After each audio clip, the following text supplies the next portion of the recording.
Hello everyone, आप सबको मेरा नमस्ते and I hope all of you are doing well. आज मैं आप सबको वाल्मीकि रामायण के बालकांड के एकोनविंश यानी 19वीं सर्ग को पढ़कर सुनाने वाली हूँ। पिछले सर्ग में हमने जाना कि अश्वमेध यज्ञ की समाप्ति के बाद राजा दशरथ अपनी रानियों के साथ अयोध्या वापस लौट जाते हैं। वहाँ श्री राम, भरत, लक्ष्मण एवं शत्रुघ्न के जन्म और उनकी संस्कार का वर्णन हमें जानने को मिलता है। फिर हम जानते हैं कि विश्वामित्र राजा दशरथ के दरबार में पहुंचते हैं। इस सर्ग में हम जानने वाले हैं कि विश्वामित्र राजा दशरथ से श्री राम को अपने साथ ले जाने की मांग करते हैं, जिसे सुनकर राजा दशरथ बहुत ही व्यथित हो जाते हैं। तो स्टार्ट करने से पहले मैं श्री सूक्त का 5वां श्लोक पढ़ना चाहूंगी। चंद्रां प्रभासां यशसा ज्वलंतीं श्रियं लोके देवजुष्टा मुदाराम ताम पद्मिनीम शरणम प्रपद्ये अलक्ष्मीर्नैव नश्यताम त्वाम वृणे। मैं चंद्र के समान शुभ्र कांति वाली सुंदर द्युतिशालिनी, यश से दीप्तिमती, स्वर्ग लोक में देवगणों द्वारा पूजिता उदारशिला पद्महस्ता लक्ष्मी देवी की मैं शरण ग्रहण करता हूँ। मेरा दारिद्र्य दूर हो जाए, मैं आपको शरण्य के रूप में वरण करता हूँ। तो स्टार्ट करते हैं 19वां सर्ग। विश्वामित्र के मुख से श्री राम को साथ ले जाने की मांग सुनकर राजा दशरथ का दुखित एवं मूर्छित होना।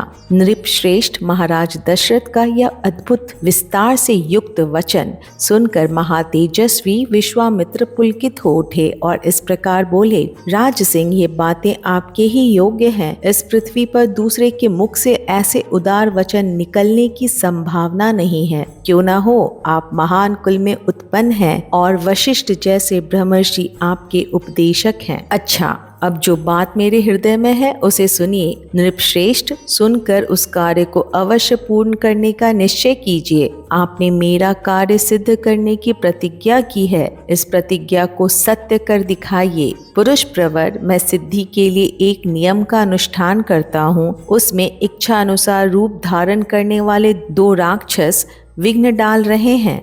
मेरे इस नियम का अधिकांश कार्य पूर्ण हो चुका है। अब उसकी समाप्ति के समय वे 2 राक्षस आधम के हैं। उनके नाम है मारीच और सुबाहु। वे दोनों बलवान और सुशिक्षित हैं। उन्होंने मेरी यज्ञ वेदी पर रक्त और मांस की वर्षा कर दी है।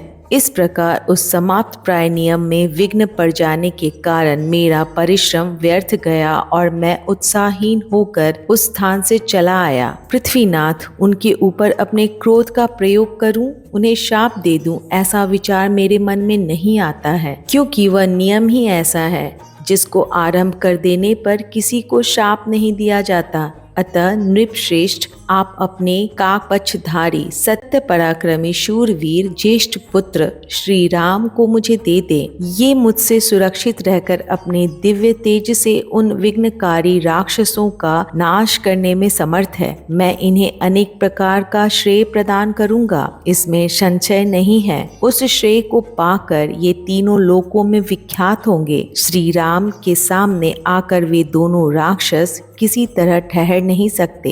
इन रघुनंदन के सिवा दूसरा कोई पुरुष उन राक्षसों को मारने का साहस नहीं कर सकता। नृपश्रेष्ठ, अपने बल का घमंड रखने वाले वे दोनों पापी निशाचर कालपाश के अधीन हो गए हैं, अतः महात्मा श्री राम के सामने नहीं टिक सकते। भूपाल, आप पुत्र विषयक स्नेह को सामने ना लाइए। मैं आपसे प्रतिज्ञा पूर्वक कहता हूँ कि उन दोनों राक्षसों को इनके हाथों से मरा हुआ ही समझिए। सत्य पराक्रमी महात्मा श्री राम क्या है यह मैं जानता हूँ। महातेजस्वी वशिष्ठ जी तथा ये अन्य तपस्वी भी जानते हैं। राजेंद्र, यदि आप इस भूमंडल में धर्म, लाभ और उत्तम यश को स्थिर रखना चाहते हो तो श्री राम को मुझे दे दीजिए। ककुस्थय नंदन, यदि वशिष्ठ आदि आपके सभी मंत्री आपको अनुमति दें तो आप श्री राम को मेरे साथ विदा कर दीजिए। मुझे राम को ले जाना अभिष्ट है। ये भी बड़े होने के कारण अब आसक्ति रहित हो गए हैं, अतः आप यज्ञ के अवशिष्ट 10 दिनों के लिए अपने पुत्र कमल नयन श्री राम को मुझे दे दीजिए। रघुनंदन, आप ऐसा कीजिए जिससे मेरे यज्ञ का समय व्यतीत न हो जाए। आपका कल्याण हो। आप अपने मन को शोक और चिंता में